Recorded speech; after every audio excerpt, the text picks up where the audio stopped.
Hey, Kashu!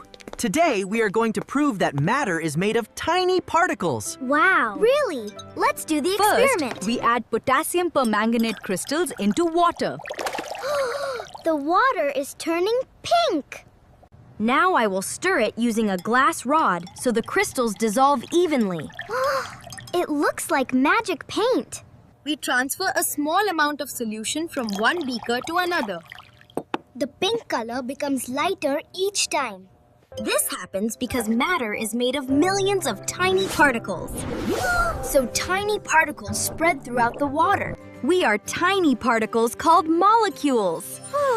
Even a tiny crystal contains millions of particles. Hey, Kashu!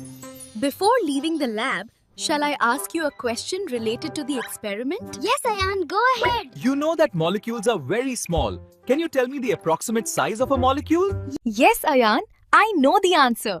Today morning I read the lesson. The answer is 10 to the power minus 10 meters. Good job, Kashu! Well done! Science is fun when we learn through experiments. See you in the next science adventure.